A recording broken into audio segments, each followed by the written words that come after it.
नमस्कार दोस्तों, स्वागत है आप सभी का हमारे YouTube चैनल आलोक ज्ञान गंगा में। मित्रों, हम हाजिर हैं love for ever contract marriage का तीसरा भाग लेकर के।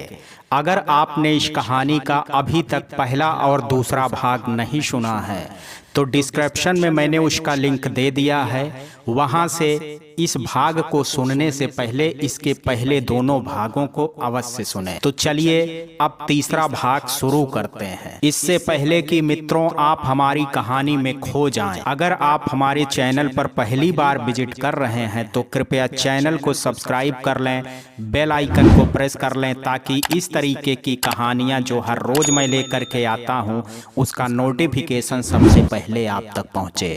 तो चलिए मित्रों, देर ना करते हुए कहानी को शुरू करते हैं। प्रत्युषा के बारे में ऐसी जानकारी पाकर मानसी के दिल का चैन और सुकून काफूर हो गया।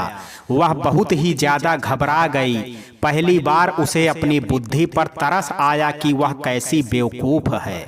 अब तो वह ऐसी हालत में फंस गई है कि उसे ना हंसते बनता है और ना रोते। उसकी साफ छछुंदर वाली स्थिति है कि ना उगलते बन रहा है ना ही निगलते। अगर वह इन दोनों को यहाँ से दफा कर दे तो अभी सारी तोहमतें उसके सिर पर आएंगी। अगर इन्हें कुछ हो गया तो सबसे पहले पुलिस मानसी के घर पर आएगी कि यह दोनों पहले आपके घर पर आए थे, और अगर इन्हें घर से नहीं निकालती हैं तब भी पुलिस आकर के उसी को घेरेगी कि जब आपकी कोई जान पहचान नहीं थी तो इन दोनों को आप अपने घर पर कैसे रखीं। अब इस परिस्थिति में उसे क्या करना चाहिए। मानसी ने ठंडे दिमाग से सोचा तो उसकी आत्मा ने उसको लताड़ा और कहा, जब तूने पहले इंसानियत के नाते इनको शरण दी तो अब क्या हो गया।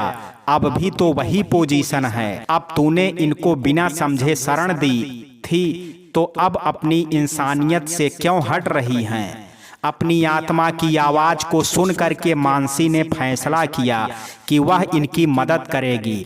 उसने प्रत्युषा और नकुल को बुलाया और बड़ी गंभीरता से वह दोनों से बोली, देखो बेहतर यही है कि तुम दोनों ही अपने अपने बारे में सच सच बता दो।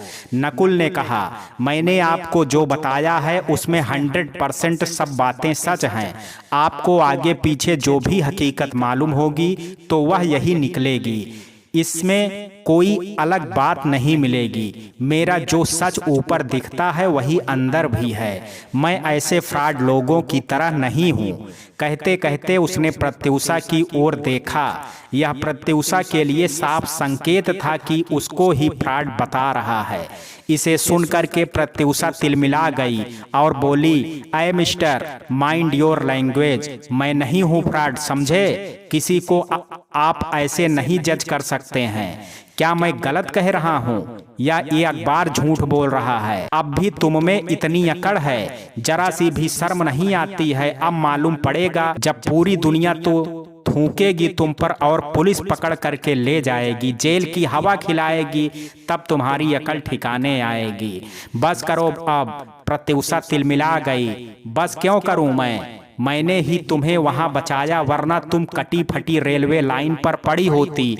उसके बाद तो तुम मेरे पीछे जोंक की तरह लग गई और साथ ही साथ में मुझको भी फंसा दिया। अब पुलिस पूरी छानबीन करेगी। सीसीटीवी कैमरे में हर जगह तुम मेरे साथ चिपकी नजर आओगी और ऊपर से तुम्हारा दुल्हन वाला गेटअप। हे भगवान, मैं कौन सी मुसीबत में फंस गया। कौन सी घड़ी में इस भूतनी से मेरा पाला पड़ गया। नकुल ने अपना सिर पीट लिया। बस इट्स एनफ। और अपनी काली जुबान से कितना सुनाओगे मुझे। तुम जानते हो किसी के बारे में, मेरे बारे में तुम्हें क्या पता। प्रत्युषा चीख करके बोली। साथ ही साथ गुस्से, बेबसी और अपमान से उसकी आंखों में आंसू भर आए। लेकिन देखने से ही लगता था कि वह बहादुर किस्म की लड़की है। अपने आंसुओं को पीकर वह भरे गले से बोली, यह किस्मत होती है जो इंसान को बिल्कुल मिट्टी में मिला देती है। ये किस्मत और क्या क्या रंग दिखाए कुछ पता नहीं होता है। मेरी इतनी इंसल्ट तो पूरी जिंदगी जिंदगी में कभी नहीं हुई। लानत है ऐसी पनाह और ऐसे हमदर्द लोगों पर। Thanks for your help, bye, good bye forever. इतना कह करके तमतमाते हुए चेहरे से एक नजर मानसी और नकुल पर डाली, फिर तेजी से बाहर निकल गई। यह सब कुछ इतनी जल्दी हुआ कि मानसी और नकुल देखते ही रह गए। अब मानसी को होश आया तो बहुत पीछे से चिल्ला करके बोली, रुक जाओ प्रत्युषा, कहाँ जा रही हो? नकुल और मानसी दोनों ही बाहर निकले। प्रत्युषा बड़ी तेजी से भागती हुई चली जा रही थी। यह सब देख करके नकुल बुरी तरह से हड़बड़ा गया। उसकी समझ में नहीं आ रहा था कि वह क्या करे। कुछ समझ में नहीं आया, फिर वह प्रत्युषा के पीछे पीछे दौड़ा। रुक जाओ प्रत्युषा, रुक जाओ, मानसी ने चिल्ला करके कहा। यह नकुल बेवकूफ है, इसकी बातों में मत आओ। मैंने तो तुमसे कुछ नहीं कहा ना। दूर से बिना पलटे ही प्रत्युषा ने जवाब दिया, नहीं आंटी, मैं अब किसी पर भी बोझ नहीं बनूंगी। मेरी वजह से किसी को कोई तकलीफ ना हो। आप सब लोग फ्री माइंड हो करके रहें। आपने मेरी मदद की, इसके लिए शुक्रिया। इतना कहते कहते मानसी हाँफने लगी, लेकिन वो रुकी नहीं। अब वह सड़क पर थी। मानसी और नकुल उसके पीछे तो थे, लेकिन वे बहुत दूर थे। प्रत्युषा के इरादे खतरनाक लग रहे थे। नकुल पूरी दम लगा करके दौड़ रहा था। अब प्रत्युषा और नकुल के बीच में थोड़ा सा ही फासला था। जब उसने तेजी से आती हुई कार देखी, यह देख करके नकुल का दिल दहल गया। एक पल के लिए तो उसने अपनी आंखें बंद कर ली। उसे लगा कि अब प्रत्युषा नहीं बचेगी, कार उसको कुचलते हुए निकल जाएगी। वह अपने आप को कोसने लगा कि क्यों उसने प्रत्युषा के लिए इतना भला बुरा कहा। वह सच ही तो कह रही है। अभी उसके बारे में वह कुछ जानता भी नहीं, फिर उसके बारे में गलत बातें कैसे कर सकता है और गलत धारणा कैसे बना सकता है। वह मन ही मन भगवान से प्रार्थना करने लगा, हे भगवान, प्रत्युषा को बचा लो। अगर आप सच्चे हो तो प्रत्युषा को एक बार बचा लो। बचो प्रत्युषा, नकुल तेजी से चिल्लाया, लेकिन प्रत्युषा तो जैसे होश में ही नहीं थी। उसने नकुल की बात पर कोई ध्यान नहीं दिया। कार तूफानी रफ्तार से नजदीक आ गई। कार चालक ने प्रत्युषा को देखा।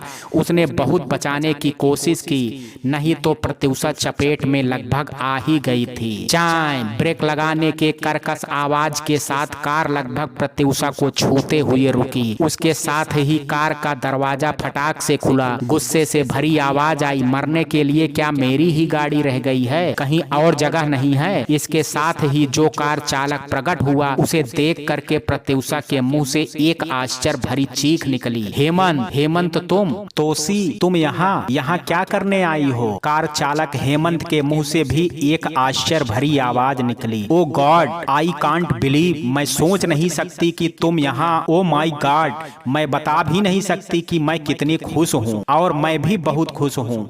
तुम्हें कुछ हुआ तो नहीं? तोसी, तुम ठीक तो हो ना? हेमंत तोसी उर्फ प्रत्युषा को हिला डुला करके इधर उधर घुमा करके देख रहा था।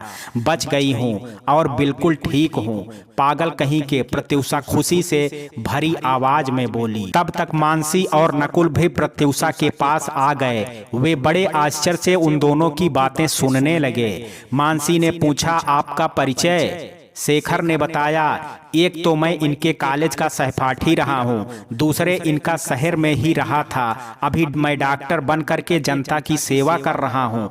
दिल्ली में प्रैक्टिस कर रहा हूँ और इस समय यहाँ घूमने आया था। एक होटल में ठहरा हूँ और मैं इनका रिलेटिव भी हूँ। वह कैसे? नकुल ने पूछा। मैं इसका फुफेरा भाई भी लगता हूँ। यह कह करके वह हंसने लगा। उसकी बात सुन करके प्रत्युषा के चेहरे का तनाव भी कम हो गया। उसके चेहरे पर भी हल्की मुस्कान आ गई। मानसी ने भगवान को धन्यवाद दिया कि बड़े अच्छे टाइम पर भगवान ने हेमंत को भेजा। वह मामला संभालते हुए बोली, देखो सड़क पर यहाँ बातें करना अच्छा नहीं लगता। मेरा घर नजदीक में ही है, आप वहाँ चलिए और हम सब लोग मिल करके बैठ करके यहाँ बातें करेंगे। जब आप अचानक टकरा ही गए हैं तो हम आपको ऐसे जाने भी नहीं देंगे। हाँ, यह बात भी ठीक है। कह करके हेमंत तैयार हो गया, लेकिन प्रत्युषा के चेहरे पर फिर से मलाल उभर आया। वह अब जाना ही नहीं चाहती थी, उसे पिछली बात फिर से याद आ गई। अब क्या हुआ? हेमंत ने उससे पूछा। कुछ नहीं, वह जल्दी में बोली कि कहीं ऐसा ना हो कोई उसके बारे में कुछ बोल दे। लेकिन अब उसके सामने मानसी के साथ जाने के अलावा कोई और चारा भी नहीं था। प्रत्युषा के चेहरे पर उलझन के भाव को देख करके मानसी ने इस मामले को फटाफट भुना लिया और वह हेमंत से बोली, चलिए अब देर मत कीजिए, नहीं तो आता जाता कोई देखेगा तो समझेगा पता नहीं क्या बात है, ये लोग सड़क पर क्यों जमा हैं। सब लोग मानसी के घर पर आ गए। मानसी ने रुचि से कुछ नाश्ते वास्ते की व्यवस्था करने के लिए कहा और सबको बिठाया। वह प्रत्युषा से बोली, घबराने से और लड़ने से किसी समस्या का हल नहीं होता। ठंडे दिमाग से सोचो और थोड़ा धैर्य रखो, सब सही हो जाएगा। अब तक प्रत्युषा के चेहरे से गुस्से की लकीरें गायब हो गई थी।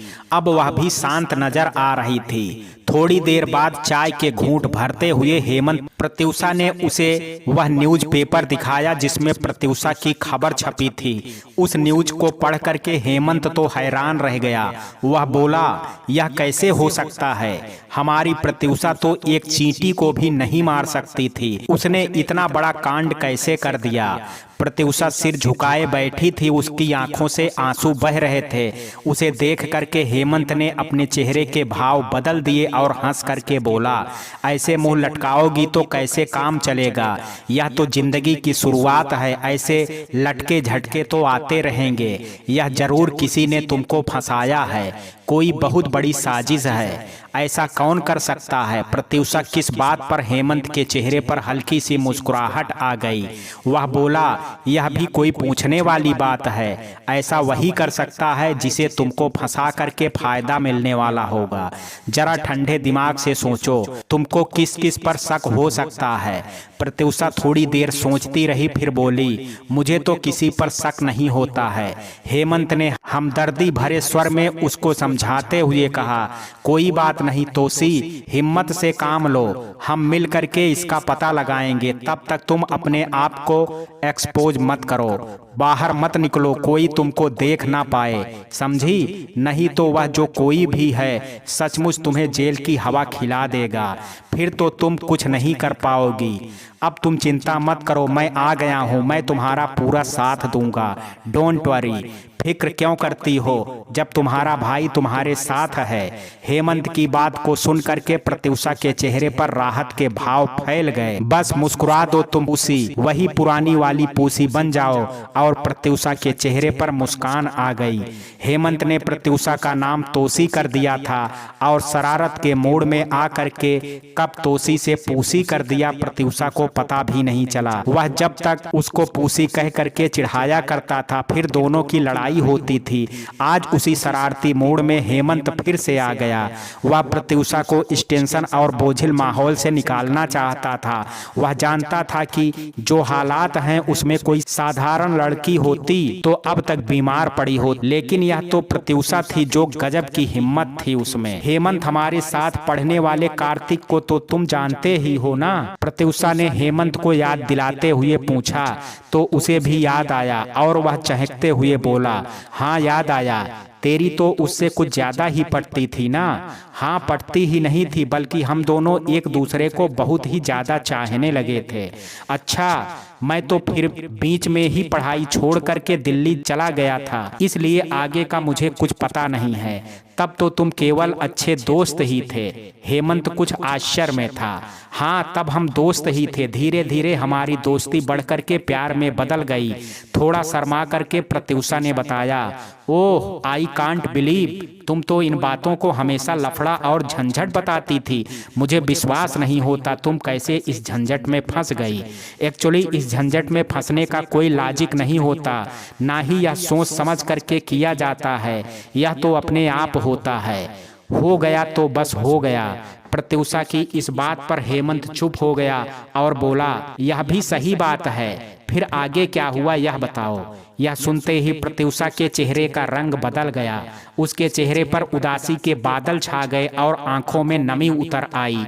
वह बोली, मत पूछो, याद करने में भी डर लगता है। यकीन ही नहीं होता कि जो हमें जान से ज्यादा अजीज है वही सबसे बड़ी चोट देगा और वही सबसे बड़ा धोखेबाज भी निकलेगा।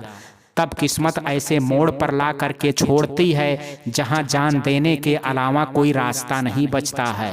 ओह, लगता है तुम्हारे साथ बहुत गलत हुआ है। हेमंत ने प्रत्युषा के इस उदास रूप को कभी नहीं देखा था। वह तो उसको शुरू से ही एक जिंदा दिल और खुशमिजाज लड़की के रूप में देखता आया था। वह भी उदास हो गया। वह बोला, तुमने मुझे फोन क्यों नहीं किया? अगर तुम्हारी जिंदगी में कुछ उथल पुथल थी तो मैं तुम्हारी मदद करता। क्या मुझ पर इतना भरोसा नहीं रहा था? प्रत्युषा बोली, पर मुझे इतना टाइम ही कहाँ मिला। यह तो सब इतनी तेजी से हुआ कि मेरा दिमाग उसमें उलझ करके रह गया था। चलो छोड़ो इस बात को, अब मुझे शुरू से बताओ कि हुआ क्या। सोच समझ करके ही हम इस जाल से निकल सकते हैं, वरना जरा सी भी गलती हुई तो और उलझ जाएंगे। ओके सुनो। प्रत्युषा अपने कॉलेज के उन्हीं दिनों में पहुंच गई जहां से हेमंत ने उसका साथ छोड़ा था। बीते हुए दृश्य उसकी आंखों के सामने थिरकने लगे। तोसी तोसी देख, तुझको नोट्स चाहिए थे ना? प्रत्युषा की सहेली नताशा ने पूछा। हाँ, जब से हेमंत चला गया है मुझे तो दिक्कत होने लगी है, प्रत्युषा ने उदास होते हुए कहा। दूसरे हेमंत जब से गया था तब से उसे कुछ अच्छा भी नहीं लग रहा था। कितना तो परेशान करता था। देखो कार्तिक है ना, हम उससे नोट्स ले सकते हैं। इतना इंटेलिजेंट है, हर टॉपिक में टॉप है। नताशा बहुत जोश में थी। यह तो नताशा ने पहले पहले जान पहचान कराई थी कार्तिक और प्रत्युषा को नोट्स लेन देन में। जो बातचीत की शुरुआत हुई थी वह आगे बढ़ करके पक्की दोस्ती में बदल गई। कार्तिक पढ़ने में बहुत ही तेज और इंटेलिजेंट था। इसके साथ ही साथ वह दिखने में भी आकर्षक था। अच्छी हाइट, खूबसूरत नयन नक्श और उस पर उसकी हरदम मुस्कुराती बोलती सी आंखें उसे एक अलग ही लुक देती थी। कॉलेज की लड़कियां उससे दोस्ती करने के लिए उसके आसपास मंडराती थी, पर वह उनको कभी भाव ही नहीं देता था। उसकी एकमात्र दोस्त सानवी ही थी जो उसको अच्छे से समझती थी। अक्सर वह कहीं ना कहीं किताबों में ही डूबा नजर आता था। उसको ढूंढते हुए स्टूडेंट अपने क्वेश्चन लेकर के उसके पास पहुंचते तो वह उनको निराश नहीं करता था। उनको नोट्स भी दे देता और उनके प्रश्नों के उत्तर भी देता। स्टूडेंट में वह फेमस था। कार्तिक से बात करने की लालसा लिए बहाना बना करके लड़कियां उसके पास जाती। उनका काम करके वह फिर अपनी स्टडी में डूब जाता और लड़कियां झल्ला करके अपने ही लाए हुए क्वेश्चन का आंसर फाड़ करके फेंक देती। बुरा सा मुंह बना करके वे उसको मन ही मन में गालियां देती हुई चली जाती। बड़ा आया हीरो की औलाद बन करके, अपने आप को समझता क्या है? इतना एटीट्यूड किस बात का है? हम तो अपना फ्रेंड बनाने आए थे कि पढ़ने में सही है। हमारे लिए फ्रेंड्स की क्या कमी है? और इस सानवी में भी क्या है? इसमें से कौन सी खूबी है जो इसके लिए इसी को फ्रेंड बना रखा है? उन सब की बातों को सुन करके सानवी मुस्कुराती रहती। सब उसको नोटिस करते थे और कार्तिक उन तीन लोगों की तिकड़ी को नोटिस करता था जिसने उसे कभी भाव नहीं दिया। और वह तिकड़ी थी हेमंत, प्रत्युषा और नताशा की। ये तीनों अपने आप में मगन रहने वाले थे और पढ़ने में भी इंटेलिजेंट थे। इन तीनों में सबसे ज्यादा जिंदा दिल प्रत्युषा थी। अक्सर एक्स्ट्रा इवेंट में प्रत्युषा बाजी मारती। वह किसी से भी डरती नहीं थी और लड़कों के पीछे पीछे भी घूमने वाली नहीं थी। सारे स्टूडेंट्स में उसका नाम इज्जत से लिया जाता था क्योंकि वह दोस्तों पर खर्च कर देती थी। किसी की चमची बन करके खाने पीने के लिए पीछे पीछे नहीं घूमती थी। जाने कार्तिक ने उसमें ऐसी क्या खूबी देखी कि उसका ध्यान प्रत्युषा की तरफ खींच गया। वह उससे बातें करने के बहाने ढूंढ रहा था और इंतजार कर रहा था कि कभी ना कभी तो प्रत्युषा उसके पास आएगी, लेकिन प्रत्युषा उसके पास कभी नहीं आई। उसी समय उसने नताशा की इतनी मिन्नत की कि नताशा पिघल गई और वह झट से प्रत्युषा के पास पहुंच गई कि कार्तिक से नोट्स ले लो। प्रत्युषा ने नोट्स भी लिए और दोस्ती भी हुई। उन्हीं दिनों हेमंत दिल्ली चला गया। सेकंड सेमेस्टर तक आते आते प्रत्युषा और कार्तिक और भी करीब आ गए। कहीं ना कहीं यह दोस्ती सानवी की आंखों में खटकने लगी, लेकिन वह मुंह से कुछ नहीं कह पाती थी। कार्तिक के लिए उसके मन में जो सॉफ्ट कॉर्नर था वह धीरे धीरे विस्तार लेता गया और अब उसके लिए बहुत बड़ा स्पेस बन चुका था जो किसी और के लिए नहीं था। वह तो केवल और केवल कार्तिक के लिए ही थी और कार्तिक अपने मन में वह जगह धीरे धीरे प्रत्युषा के लिए बना रहा था। वह अक्सर वह प्रत्युषा के साथ ही रहता था, उसी से बातें करता। जहां कहीं प्रत्युषा होती वहीं उसको ढूंढते ढूंढते वहीं पहुंच जाता। उस समय वह सानवी को इग्नोर कर देता। कभी कभी सानवी कार्तिक को पुकारती तो उसकी आवाज को सुन करके भी अनसुना कर देता। उसकी बातें सानवी के दिल पर हथौड़े की तरह चोट कर रही थी, लेकिन वो सह जाती। कभी कभी वह सानवी के साथ होता और प्रत्युषा आ जाती तो वह सानवी को बिना बताए बिना कुछ कहे प्रत्युषा के साथ चला जाता और सानवी देखती रह जाती। जब उसे बर्दाश्त नहीं हुआ तो वह पैर पटकते हुए उसके पास लाइब्रेरी में पहुंच ही गई और तमक करके बोली, ये क्या हो रहा है आजकल? तुम इतना आसमान में क्यों उड़ रहे हो? अचानक उसके ऐसे तेवर देख करके कार्तिक हक्का बक्का रह गया। उसने आसपास देखा, यह तो कहो अभी वहां पर कोई नहीं था। उसने बड़ी हैरानी से पूछा, मैंने क्या किया जो तुम इतना नाराज हो रही हो? सानवी तुम्हें क्या हो गया है? वह नाराज हो करके बोली, मुझे कुछ नहीं हुआ है, लेकिन तुम उस प्रत्युषा के साथ इतना चिपकते रहते हो। कौन है वह तुम्हारी? कार्तिक अचानक ऐसे प्रश्न से घबरा गया। वह हड़बड़ा करके बोला, फ्रेंड है वह मेरी। इस जवाब से सानवी और भी तिलमिला गई। अगर वह तुम्हारी फ्रेंड है तो फ्रेंड की हद में रहो। कार्तिक अभी भी आश्चर्य में था। सानवी, यह तुम्हें क्या हो गया है? तुम आज कैसे बोल रही हो? हाँ, माना हम फ्रेंड हैं, मगर अब मेरे मन में प्रत्युषा के लिए और भी फीलिंग्स आने लगी है। शायद I am in love with her. क्या? जैसे सानवी को एक झटका लगा। हालांकि वह अंदाजा तो पहले से ही लगाए बैठी थी, लेकिन फिर भी उसे सुन करके बहुत ज्यादा तकलीफ हुई। उसकी आंखों में आंसू छलक आए। वह धम्म से वहीं बैठ गई और हाथों से चेहरा छुपा करके रोने लगी। कार्तिक घबरा गया। वह उसके लिए आया और कंधे पर हाथ रखते हुए कहा, रिलैक्स सानवी, रिलैक्स। कुछ बात भी बताओ कि क्या हुआ है? कुछ नहीं कहते हुए वह उठी और कंधे पर से उसका हाथ झटक दिया। फिर उसने अपने आंसू पोंछ डाले और वह लंबे लंबे डग भरती हुई वहां से चली गई। परेशान सा कार्तिक उसे रोकता ही रह गया। फिर कार्तिक को वह दिखाई ही नहीं दी। 3-4 दिनों तक कार्तिक अपने काम में और प्रत्युषा के साथ सैर सपाटे में इस कदर खोया रहा कि उसे सानवी का ध्यान ही नहीं आया। फिर एक दिन जब ध्यान आया तो बहुत कुछ घट चुका था। वह सानवी के घर पता लगाने गया तो उसको बहुत बड़ा झटका लगा। सानवी की मम्मी कौशिकी हमेशा उससे बड़े प्यार से बोलती थी। जब भी वह आता था तो उसके लिए खाने पीने की अच्छी डिशेज ला करके रखती थी। उसका और उसके घर का हालचाल भी पूछती थी। मगर आज वह बहुत ही रूखे स्वर में बोली, क्या करने आए हो यहाँ? मैं सानवी के बारे में पता करने आया हूँ आंटी। वह 3-4 दिनों से आ ही नहीं रही है कॉलेज। कार्तिक की इस बात पर कौशिकी गुस्से में बोली, वह नहीं जा पाएगी कॉलेज अभी। क्यों आंटी, क्या वह कहीं गई है? कार्तिक ने पूछा। हाँ गई थी, मगर अब वापस आ गई है। कहाँ से? यमराज के घर से। उसने नींद की गोलियों की पूरी शीशी खाली कर दी थी।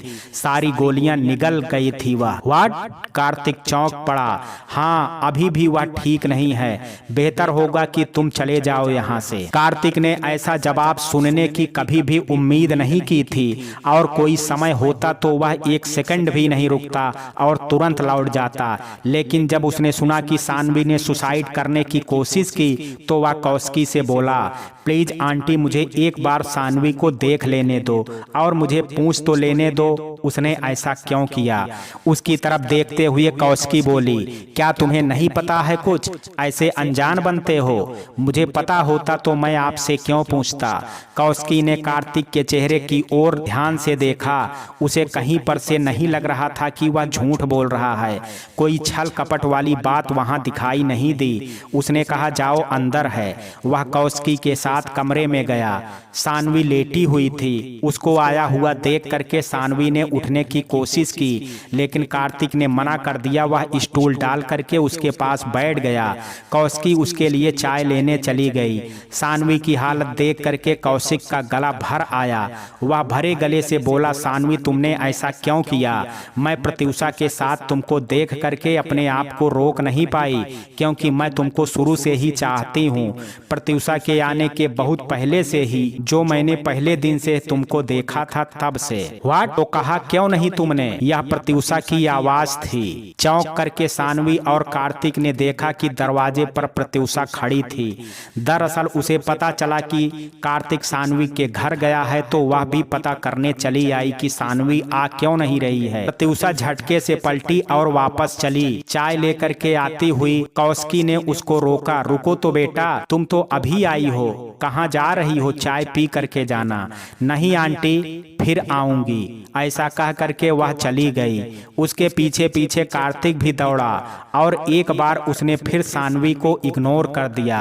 सानवी मौत के मुंह से लौटी थी, वह भी कार्तिक के कारण। उसने कार्तिक को यह बता भी दिया था कि वह उसको चाहती है।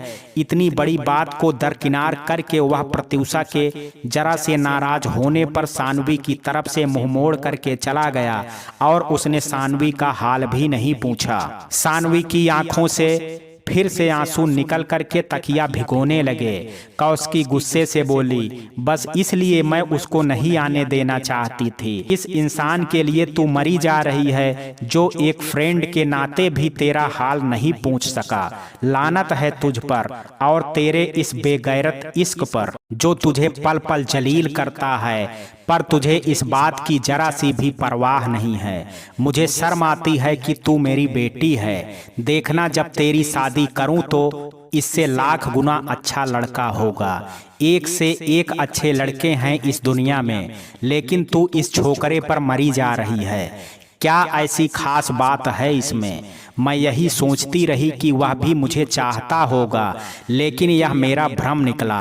आप सही कहती हो मम्मी, लेकिन मुझे वक्त थोड़ा चाहिए उसको भूलने के लिए। इसके बाद कौशिकी ने सानवी को बहुत समझाया, दुनिया की ऊंच नीच के बारे में भी बताया। सानवी ने कौशिकी की बात मान ली और उसने फिर दोबारा मुड़ करके कार्तिक की तरफ नहीं देखा। उसने दोस्ती भी नहीं रखी। इस बीच में कार्तिक और प्रत्युषा के प्रेम के किस्से मशहूर हो गए। सबकी जुबान पर उन दोनों के ही चर्चे थे। ये चर्चे जब तक कॉलेज में रहे तो कोई दिक्कत नहीं हुई, लेकिन जैसे ही ये चर्चा प्रत्युषा के डैडी करमवीर के कानों में पहुंची तो वह महाविषैले कोबरा की तरह फुफकारने लगा। वह शहर का जाना माना बिल्डर था, उसकी अपनी इज्जत थी और लड़की की ये हिमाकत। उसने फौरन प्रत्युषा को तलब किया। प्रत्युषा से उसने पूछा, कौन है वो जिसके साथ तू अयासी करती फिर रही है? प्रत्युषा की सिट्टी पिट्टी गुम हो गई। अपने डैडी के सामने वह कभी भी बोल नहीं पाती है। वैसे तो वह बहुत हिम्मती है, लेकिन करमवीर के सामने उसकी हिम्मत जवाब दे जाती है। प्रत्युषा की मां चंद्रिका का अस्तित्व ना के बराबर है।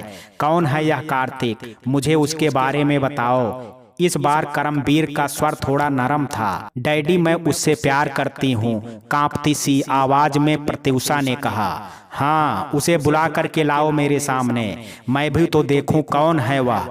और डरो मत, अगर सही हुआ तो मैं तुम्हारी शादी उससे करा दूंगा। यह सुन करके प्रत्युषा मन ही मन में खिल उठी। दूसरे दिन वह कार्तिक को अपने साथ ले करके आई। करमवीर ने कार्तिक को ऊपर से नीचे तक पैनी नजरों से देखा। उसके इस प्रकार देखने से कार्तिक असहज हो उठा। बाप रे बाप, इसकी नजरें हैं या एक्सरे की मशीन? लगता है शरीर के आर पार हो रही है। करमवीर ने पल भर में ही ताड़ लिया कि लड़का कैसा है। उसने पूछा तुम्हारे डैडी क्या करते हैं।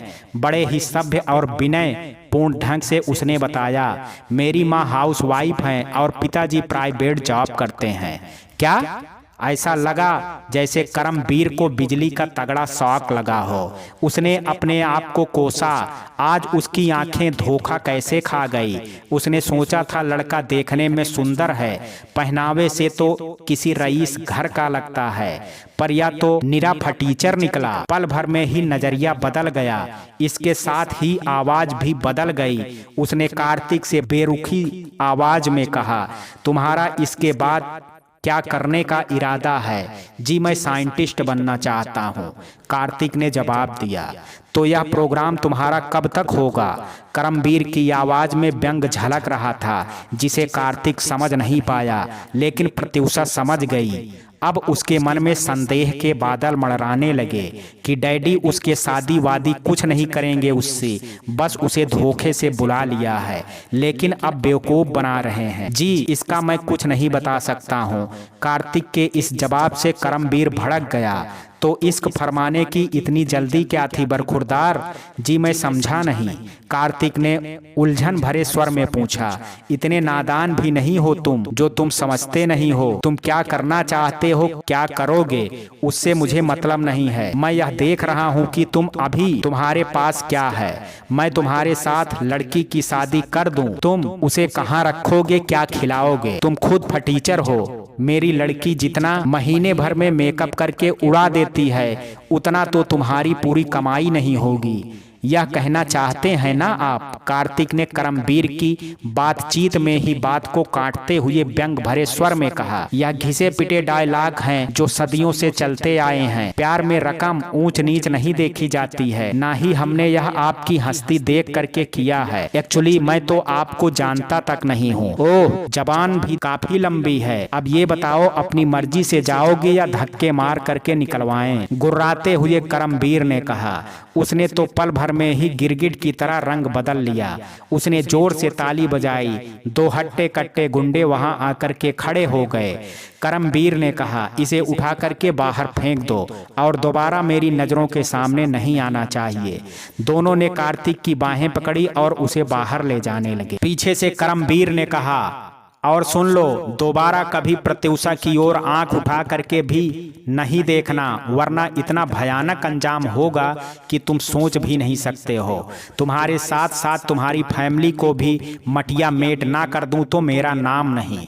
यह आप अच्छा नहीं कर रहे हैं। सच्चा प्यार कभी मरता नहीं है, यह बात याद रख लीजिए। कार्तिक की यह बात सुन करके करमवीर का खून खौल उठा। ऐसी की तैसी तेरे सच्चे प्यार की, अभी जब तेरी चमड़ी उधेड़ी जाएगी तब तेरे सर से यह भूत उतर ही जाएगा, समझा? तब तक वे दोनों गुंडे कार्तिक को बाहर लेकर के चले गए थे, इसलिए कार्तिक की आवाज अब करमवीर को सुनाई भी नहीं दे रही थी। कार्तिक के चले जाने के बाद करमवीर ने प्रत्युषा की ओर देखा जो गुस्से में खड़ी कांप रही थी। वह बोली, आपने अच्छा नहीं किया डैडी, धोखा दे करके उसे बुलाया और ऐसी बातें की। आपको कोई हक नहीं है कि किसी की बेइज्जती करने की। ओह, तो उस कल के जरा से छोकरे के लिए तू मुझसे जबान लड़ा रही है? तू क्या सोचती है कि तू मनमानी करेगी और मेरी नाक कटवाएगी? अब तेरा भी बाहर निकलना बंद। डैडी आप अच्छा नहीं कर रहे हैं। आज प्रत्युषा की हिम्मत सीना ताने खड़ी थी। मैं शादी करूंगी तो उसी से। अच्छा, तेरी यह मजाल जो मुझको ही चुनौती दे रही है। करमवीर ने उसके गाल पर तड़ातड़ 2-3 तमाचे जड़ दिए। प्रत्युषा रोने लगी। चंद्रिका, चंद्रिका, करमवीर ने अपनी पत्नी को बुलाया। वह दौड़ती हुई आई और यहाँ यह सीन देखा तो हड़बड़ा गई। इसे यहाँ से ले जाओ और इसे काबू में रखो, समझी? मेरे गुस्से को मत जगाओ, नहीं तो मैं इसको गोली से उड़ा दूंगा। औलाद तब तक प्यारी रहती है जब तक वह अपने माँ बाप को अपना समझे, उनकी शान और इज्जत को बनाए रखे। जब वह बगावत करने पर उतर आए तो वह अपनी नहीं रह जाती है।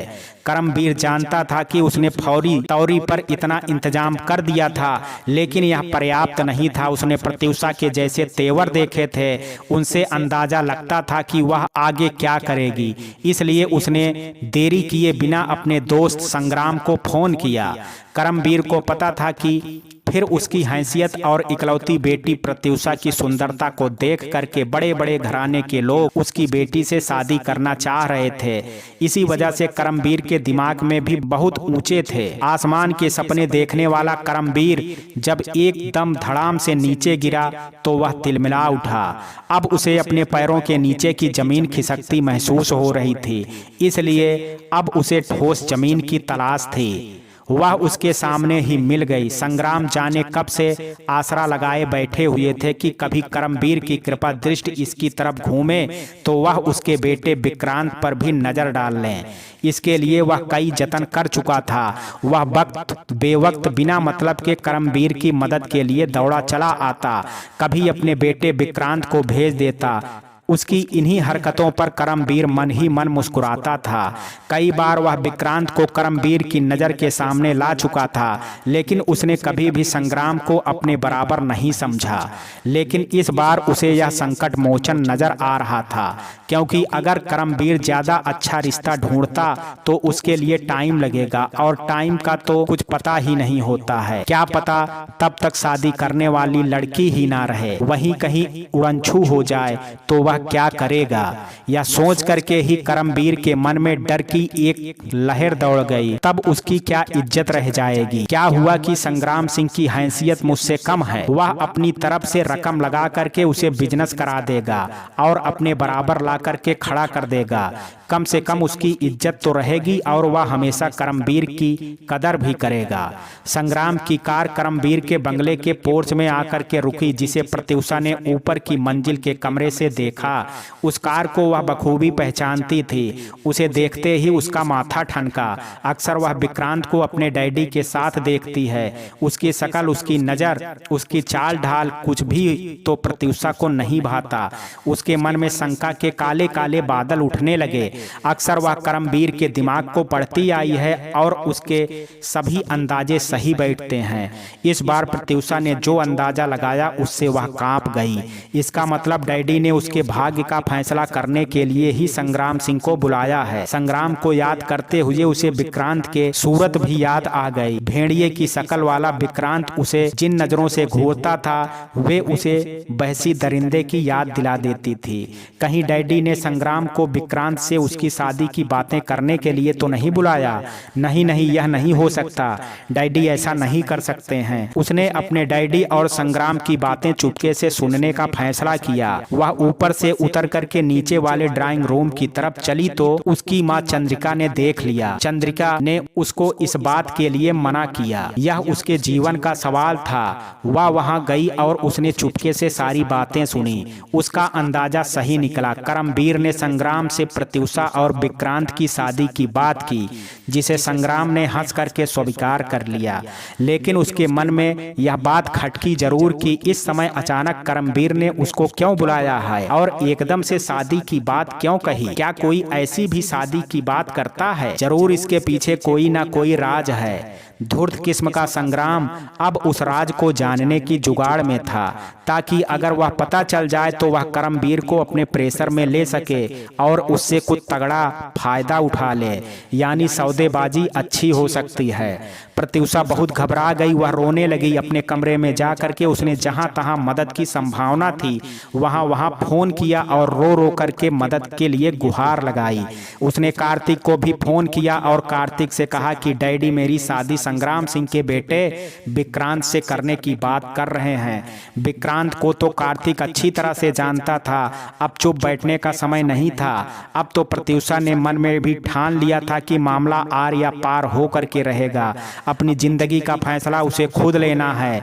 वह कोई गाय भैंस तो नहीं है कि चाहे जिसे सौंप दिया जाए, फिर चाहे उसे करमवीर गोली ही मार दे तब भी कोई बात नहीं है। अब उसे अपनी मौत का भी डर नहीं लग रहा था। वह सीधे दंदनाती हुई ड्राइंग रूम में पहुंची और करमवीर से बोली, आप मेरी शादी की बात कर रहे हैं ना डैडी? हाँ तो गुस्से से लाल आंखों से उसे घूरते हुए करमवीर ने कहा, और तू यहाँ क्या करने आई है? चल यहाँ से दफा हो। प्रत्युषा अब अपना होश खो बैठी। संग्राम की ओर देख करके वह चिल्ला करके बोली, नहीं जाऊंगी। अच्छी तरह से सुन लीजिए, मैं कार्तिक को प्यार करती थी, उसे प्यार करती हूँ और करती रहूंगी, और किसी से मेरी शादी की तो मैं उसे मार डालूंगी। अब संग्राम ने आंखें फाड़ करके प्रत्युषा की तरफ देखा। सारा मामला उसके सामने पानी की तरह साफ हो गया। हाँ तो यह बात है, उसने मन ही मन में करमवीर को ब्लैकमेल करने, उससे एक अच्छी रकम ऐंठने की योजना बना डाली। उसके भद्दे ओंठों पर गहरी और सातिर मुस्कान खेलने लगी, जिससे उसका चेहरा और भी भद्दा लगने लगा। करमवीर प्रत्युषा की बातें सुन करके तिलमिलाने लगा। एक अदना सा आदमी के सामने छोकरी ने इज्जत मिट्टी में मिला दी। एक तो वह पहले से ही इतना नीचे गिर गया है कि 2 कौड़ी के आदमी के सामने अपनी बेटी की शादी की बात कर रहा है। अब जो रही सही इज्जत बची थी वह भी इसने खत्म कर दी। संग्राम के सामने ही कैसे अपर टपर जवाब दे रही है और बेशर्मी दिखा रही है।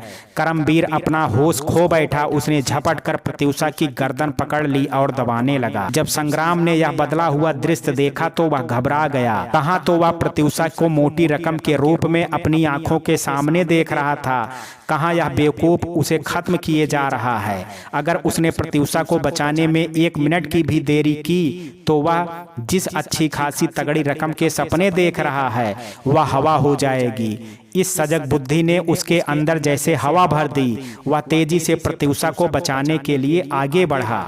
हाँ हाँ हाँ, क्या करते हो? मार डालोगे क्या? संग्राम ने प्रत्युषा को छुड़ाना चाहा तो करमवीर ने हाथ घुमा करके इतनी जोर से मारा कि हाथ सीधे संग्राम की नाक पर जा करके लगा। उसकी नाक से हाथ ढंग से बैठ गया, जिससे नाक से खून बहने लगा। बाप रे, मर गया, मार डाला रे। जंगली भैंस इतनी जोर से क्या डकराएगी जितनी जोर से संग्राम डकराया। उसकी आंखों के आगे अंधेरा छा गया। वह वहीं पर माथा पकड़ करके बैठ गया। वह मन ही मन में सोचने लगा, हे भगवान, यह आदमी है या गैंडा? इसने तो मेरी नाक ही तोड़ डाली। जब जोर से चिल्ला करके संग्राम फर्श पर बैठा तो करमवीर को होश आया। उसने प्रत्युषा की गर्दन छोड़ी और संग्राम की ओर मुड़ा। उधर प्रत्युषा को जैसे ही करमवीर ने छोड़ा वह धड़ाम से फर्श पर गिरी। या तो कहो कि फर्श पर मोटी गुदगुदी कालीन बिछी हुई थी, नहीं तो उसका सिर ही फूट जाता। उसको इस तरह से गिरते देख करके संग्राम अपनी नाक की चोट भूल गया और फुर्ती से प्रत्युषा की तरफ लपका। उसे लगा कि यह मर गई। वो करमवीर की ओर देख करके चिल्लाया, हाय, तुमने इसको मार डाला रे, अब क्या करोगे? अब करमवीर को होश आया। एक पल के लिए वह भी घबरा गया कि थोड़ी ही देर में जो जीती जागती लड़की थी अब वह लाश के रूप में पड़ी है। करमवीर को लग रहा था किसका दिल फट जाएगा। इतनी बड़ी रकम मिलने को उसे जो आस थी वह लाश के रूप में सामने पड़ी थी। संग्राम के मन में तो इस समय आ रहा था कि वह इस करमवीर की गर्दन अभी के अभी दबा दे, लेकिन उसमें इतनी हिम्मत नहीं थी। इसलिए उसकी बेबसी, उसका दुख अब बिलाप बन करके फूट पड़ा। कम से कम यह काम करने के लिए तो वह स्वतंत्र था ही। वह जोर जोर से चिल्लाने लगा, हे भगवान, तुम कैसे बाप हो? अपनी इकलौती संतान को भी नहीं छोड़ा। इकलौती का नाम याद आने पर संग्राम को और दुख हुआ कि शादी हो जाने के बाद तो यह सारा साम्राज्य उसका ही था। अब तो उसके दुख का वेग दूना हो गया। पूर्वक बिलाप करने लगा, ऐसी सोने की गुड़िया को तुमने मार डाला, निर्दयी। अब क्या होगा? पुलिस अभी तुमको पकड़ करके ले जाएगी, तुम भी जेल में चले जाओगे। कम से कम कुछ तो सोचा होता। इतनी छोटी गलती की इतनी बड़ी सजा कौन देता है?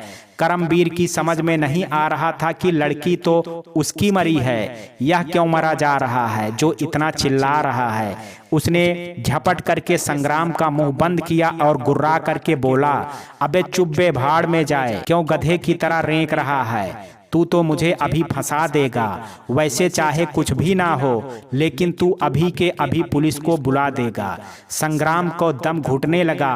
मुंह करमवीर ने दबा रखा था और नाक में चोट लगी हुई थी, उससे सांस लेना दूभर हो रहा था। संग्राम में बड़ी मुश्किल से करमवीर का हाथ अपने मुंह से थोड़ा सा हटाया और कराह करके बोला, हाय मेरी नाक। अब जाकर के उसकी नाक से खून बहना बंद हुआ था। उसकी बेतरह से मोटी नाक सूज करके और भी मोटी हो गई थी। संग्राम सोच रहा था कि वह कैसी मनहूस घड़ी में घर में प्रवेश किया था, जो आकर के इस चांडाल के चंगुल में फंस गया। इतना शोर सुन करके चंद्रिका भी आ गई। अभी तक वहां संग्राम की वजह से नहीं आई थी। किसी बाहरी आदमी के सामने आने की परमिशन नहीं है, इसलिए जब प्रत्युषा गुस्से में गई थी तभी वो डर के मारे अंदर नहीं आई। लेकिन अब उसने शोर और अजीबो गरीब कोहराम सुना तो वह अंदर आई, और जब उसने अंदर का दृश्य देखा तो वह डर के मारे चीख पड़ी। उसका कलेजा दहल गया और सांसें ऊपर की ऊपर ही रह गई। उसने कभी सपने में भी नहीं सोचा था कि उसको अपने सामने अपनी बेटी की लाश देखनी पड़ेगी। सामने उसकी बेटी मरी पड़ी थी। वह रोती हुई उसकी तरफ दौड़ी, हाय मेरी बच्ची को मार डाला, अब मैं भी जी करके क्या करूंगी। वह प्रत्युषा के हाथ पैर मलने लगी। फिर वह भाग करके किचन में गई और पानी ले आई। उसने प्रत्युषा के चेहरे पर पानी के छींटे मारे। इस समय वह बिल्कुल पागलों की तरह लग रही थी। रोते रोते भगवान से दुआएं मांग रही थी, मनौती मांग रही थी। उसे लग रहा था कि कैसे भी करके उसकी बेटी ठीक हो जाए। निराशा ने ही प्रत्युषा की धड़कनें देखी और उसे यकीन नहीं हुआ। वह खुशी से चीख पड़ी। प्रत्युषा की धड़कनें धीमी धीमी चल रही थी। वह खुशी से चीखने लगी, मेरी बेटी जिंदा है, भगवान ने मेरी सुन ली, मेरी बेटी जिंदा हो गई, हे भगवान तेरा लाख लाख शुक्र है। फिर वह करमवीर की ओर देखकर कहने लगी, इस कसाई ने तो मार ही डाला था, और कोई समय होता तो करमवीर उसे कूट डालता, लेकिन चंद्रिका के ये शब्द इस समय उसे शहद की तरह लग रहे थे। यह शुभ संवाद सुन करके संग्राम और करमवीर दोनों ही चौंक पड़े और दोनों के चेहरे पर रौनक आ गई। गुस्से में जो होना था वो तो हो गया था, लेकिन इतनी ही देर में करमवीर और संग्राम दोनों के होश पाक्ता हो गए थे और इस समय उनको अपनी आंखों के सामने हथकड़ियां और जेल की दीवारें दिख रही थी। इस समय यह समाचार उनके कानों में अमृत बरसा गया कि प्रत्युषा जिंदा है। अजी टुकुर टुकुर क्या देख रहे हो, जल्दी से डॉक्टर को फोन करो। प्रत्युषा के हाथ पैरों को मलते हुए चंद्रिका चिल्लाई। रबड़ के खिलौने की तरह झपट कर करमवीर ने अपने family doctor mister Jayendra Sahni को फोन किया। माहौल बदल चुका था। करमवीर के चेहरे से टेंशन के भाव हवा हो गए थे। संग्राम को अपनी नाक की चोट का दर्द कम लगने लगा था। बेसब्री से सभी लोग डॉक्टर का इंतजार कर रहे। आखिरकार डॉक्टर थोड़ी देर में आ गए। इस बीच में प्रत्युषा को उठा करके सोफे पर लिटा दिया गया था। डॉक्टर ने प्रत्युषा का निरीक्षण किया, फिर करमवीर से बोले, इसके गले पर कस करके दबाने के चोट के निशान हैं। क्या तुमने कुछ किया है? डॉक्टर, तुम हमारे फैमिली डॉक्टर हो, इतना याद रखो, पूरी जिंदगी में हमारे यहाँ से तुम्हें ने कितने रुपए हासिल किए हैं, यह याद रखो। इसे कुछ हुआ है ये भूल जाओ, ये जिंदा है यह याद रखो और इसे दवा दे दो। चंद्रिका ने रो रो करके बता ही डाला। इन्होंने गुस्से में इसकी गर्दन दबा दी, तभी यह बेहोश हो गई। डॉक्टर ने अच्छी तरह से जांच पड़ताल करके कहा, आप चिंता मत करें, मैं दवा दे रहा हूं, लेकिन एक और भी गंभीर बात है, वो ध्यान से सुनो। डॉक्टर ने संग्राम की तरफ देखा तो करमवीर ने कहा, ये कोई बाहर के नहीं है, अब आप बताइए। बात यह है कि प्रत्युषा प्रेग्नेंट है। क्या? यह खबर बम की तरह फूटी। उसने झपट करके डॉक्टर की गर्दन पकड़ ली और उसको झकझोरने लगा। क्या बकवास कर रहे हो, कह दो यह झूठ है। उसके हाथों को अपनी गर्दन पर से हटाते हुए डॉक्टर ने कहा, जो सच है वह मैंने बताया है। करमवीर का यह रौद्र रूप देख करके डॉक्टर डर के मारे पसीने से नहा उठा। किसी को भी इस बात पर यकीन नहीं हो रहा था। करमवीर को तो ऐसा लग रहा था जैसे किसी ने उसके सीने पर गोली मार दी है। प्रत्युषा के बारे में कोई भी यह नहीं सोच सकता था कि वह तो अपने कैरेक्टर के मामले में बहुत सावधान थी। डॉक्टर, जरूर तुमको गलतफहमी हुई है। उसने जैसे एक झूठ आश्वासन का सहारा लेना चाहा। नहीं, यह सच है। डॉक्टर ने दवाइयां चंद्रिका को थमा दी और इस तूफानी माहौल को देखते हुए हुए जल्दी से जल्दी प्रस्थान करने में ही अपनी भलाई समझी। डॉक्टर वहां से ऐसे निकला कि जैसे अगर उसने निकलने में 1 सेकंड का भी देरी की तो सैकड़ों भूत उसका गला पकड़ लेंगे। डॉक्टर के जाने के बाद सन्नाटा छा गया।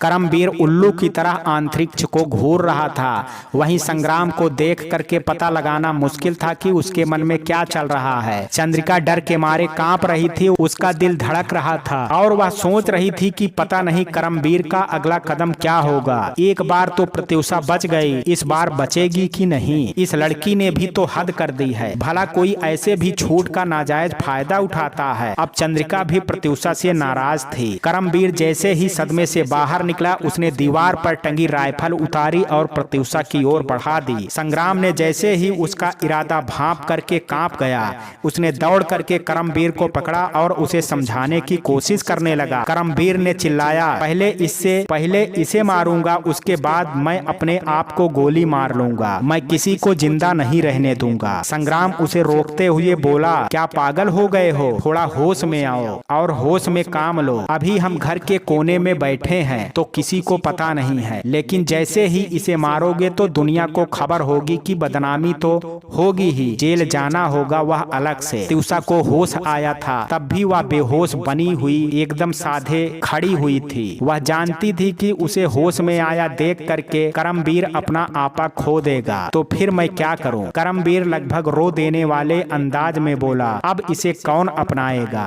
मैं इसे अपनी बहू बनाऊंगा, विक्रांत इससे शादी करेगा, संग्राम ने कहा। इससे सुन करके करमवीर को इतना आश्चर्य हुआ कि वह जैसे संग्राम किसी दूसरे ग्रह से आया हुआ प्राणी हो। वह आश्चर्य से बोला, क्या तुम अब भी शादी के लिए तैयार हो? हाँ, अगर मेरी अपनी औलाद गलती करती तो क्या मैं उसे माफ नहीं करता? संग्राम की इस बात ने करमवीर के मन को बहुत प्रभावित किया। संग्राम तो इस समय जैसे साधु बना हुआ था। करमवीर ने भरे गले से कहा, भाई तुमने मुझे उबार लिया, मेरी अपनी औलाद तो धोखा दे गई। अब छोड़ो इन बेकार की बातों को और खुशी मनाओ। प्रत्युषा बेटी को भी माफ कर दो और मन में इस मलाल को निकाल दो कि उसने अनर्थ कर डाला है। बच्ची है, उससे गलती हो गई। अब इन बातों को छोड़ करके शादी की तैयारियों पर ध्यान दो, संग्राम ने बड़ी उदारता से कहा। अब तुम्हारे लिए क्या कहूँ, तुमने तो दिल खुश कर दिया यार, कहते हुए करमवीर ने संग्राम को गले से लगा लिया। संग्राम की आंखों में एक शैतानी चमक थी। वह मन ही मन में कह रहा था, अभी खुश हो लो, आगे समय आने पर पता चलेगा कि मैं क्या हूँ। उधर प्रत्युषा बेचैन थी कि यह क्या हो रहा है। यह सारा नाटक देख करके उसने भी अपने मन में फैसला किया कि अब वह भी इन सारे नाटकों का हिस्सा बनेगी। उसने आंखें खोली, वह उठ करके धीरे धीरे करमवीर के पास पहुंच जाती है और वह रोते हुए बोली, डैडी मुझे माफ कर दो, मैं रास्ता भटक गई थी, अब आगे से आप जो कहेंगे मैं वही करूंगी। यह सुन करके चंद्रिका को भी तसल्ली मिली कि चलो बेटी की जान तो बची है, उसकी बुद्धि भी ठिकाने आ गई। संग्राम ने भी बीच में अपनी बात चिपकाई, चाहे झटका खा करके ही सही, बुद्धि सही ठिकाने पर आई हो, लेकिन आ तो गई। कहते हैं ना, सुबह का भूला अगर शाम को घर आ जाए तो उसे भूला नहीं कहते हैं। संग्राम ने प्रत्युषा की तरफदारी करते हुए करमवीर से कहा, अब इसे माफ कर दो। करमवीर ने भी दरिया दिली दिखा दी, चलो मैंने भी तुम्हें माफ किया, भगवान जो भी करता है ठीक ही करता है। फिर चंद्रिका से कहा, जाओ अब इसको लेकर के अंदर जाओ, मैं संग्राम से कुछ बातें करूंगा। चंद्रिका प्रत्युषा को लेकर के अंदर चली गई। इधर संग्राम और करमवीर ने मिलकर के शादी की डेट तय कर ली, जो बहुत जल्दी की ही रखी गई थी। अभी अभी की डेट को प्रत्युषा से छिपा करके रखा गया था, लेकिन 2-4 दिनों में ही प्रत्युषा के हाव भाव से पता चल गया कि वह वास्तव में सुधर गई है। इसलिए उसको भी बता दिया गया कि शादी की डेट 8 दिनों के बाद की है। शादी की तैयारियां जोरों शोरों से होने लगी। करमवीर इस शादी शादी से कोई भी कसर नहीं रहने देना चाहता था। उसकी इकलौती बेटी जो थी वह पूरे शहर को दिखाना चाहता था कि खर्चा ऐसा होता है। प्रत्युषा के गहने और कपड़े खरीदने के लिए भेजा जाता तो वह अपनी पसंद की सारी चीजें खरीद लेकर के आती। वह बहुत ही खुशी जता रही थी। विक्रांत भी साथ में शॉपिंग के लिए जाता तो प्रत्युषा का सिर भन्ना जाता। अंदर से वह जल करके कोयला हो जाती, लेकिन ऊपर से खुश नजर आती। वो कार्तिक को सारी सूचना दे रही थी। कार्तिक ने उसे पूरा भरोसा दिया कि वह उससे शादी करेगा। वह इंतजाम कर रहा है। वह तो ऐसे ही राजी वाजी से शादी करना चाहता था, लेकिन करमवीर तो शैतान है। वह उससे करेगा ही नहीं और उस विक्रांत नामक भूत के साथ कर देगा। अब तो फिर से घर से भाग करके ही शादी की जा सकती है। उसके लिए ठहरने का भी इंतजाम करना होगा, नहीं तो करमवीर और संग्राम के आदमी ढूंढ निकालेंगे और हम दोनों को मार डालेंगे। प्रत्युषा की भी इस बात का एहसास था, लेकिन फिर भी वह रिस्क उठा रही थी। विक्रांत से शादी करने के बाद रोज रोज मरने से तो बढ़िया है कि कार्तिक से शादी करके एक बार में मर जाएगी, तब भी कोई नुकसान नहीं रहेगा। यही उसने सोच लिया था। लेकिन कार्तिक इंतजाम करेगा कब? जब उसकी शादी हो जाएगी तब। आज फोन करके उस पर नाराज हो रही थी और यही कह रही थी, अब तो शादी का एक दिन ही बचा है, अब भी तुम कुछ नहीं कर पाए तो फिर हमारा क्या होगा? कार्तिक ने कहा, आज तो मैं मजबूर हूँ। मुझे एक जगह से रुपए और मदद मिलने वाली थी, लेकिन वह कल ही हो पाएगा। तुम ऐसा करना कि मुझे कृष्णा पार्क में मिलना, वहाँ मैं गाड़ी लेकर के आऊँगा, फिर हम दोनों यहाँ से निकल चलेंगे। ठीक है। अब वह निश्चिंत थी। दूसरे दिन काफी गहमा गहमी रही। प्रत्युषा का दिल बुरी तरह से धड़क रहा था।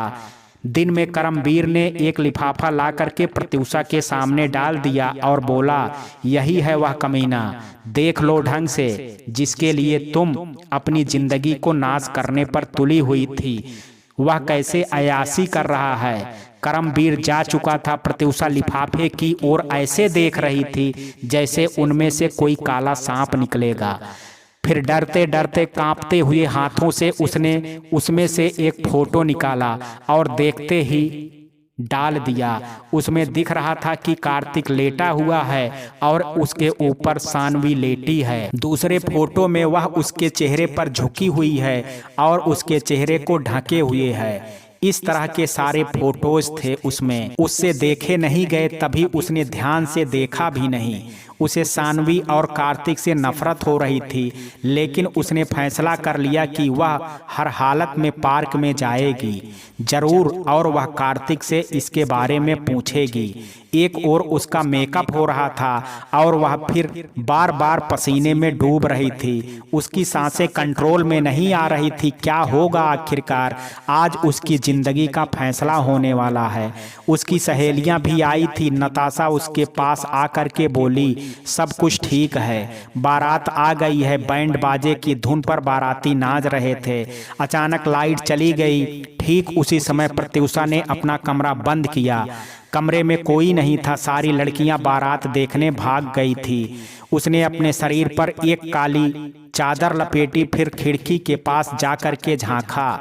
वहां खिड़की की ग्रिल से बंधी हुई साड़ी नीचे लटकाई। बड़ी फुर्ती से वह उस साड़ी को पकड़ करके लटक गई और तेजी से नीचे की ओर फिसलती हुई ग्राउंड पर कूद करके सीधी खड़ी हुई और सीधे बंगले की पिछली साइड से होते हुए सड़क पर आ गई। अपनी मस्ती में चूर सभी अपने अपने काम में लगे हुए थे। जिसने भी उसको देखा भिखारी समझ करके नजरअंदाज कर दिया। आज के दिन तो दूर दूर से भी भाट भिखारी मांगने चले आते हैं। वह कृष्णा पार्क में पहुंची। काली चादर अभी भी उसके बदन में लिपटी हुई थी, जिससे उसके शरीर के झिलमिलाते हुए जेवर और कपड़े नहीं दिख रहे थे। मित्रों, कहानी के इस भाग में आज इतना ही। शेष कहानी कल सुनेंगे भाग 4 में। कहानी का ये भाग आपको कैसा लगा, आप अपनी राय मुझे कमेंट बॉक्स में जरूर दीजिएगा। वीडियो अगर पसंद आया हो तो वीडियो को लाइक, शेयर और चैनल को सब्सक्राइब करना ना भूलें। कल मिलते हैं कहानी के शेष भाग के साथ भाग 4 में। तब तक के लिए जय हिंद, जय भारत।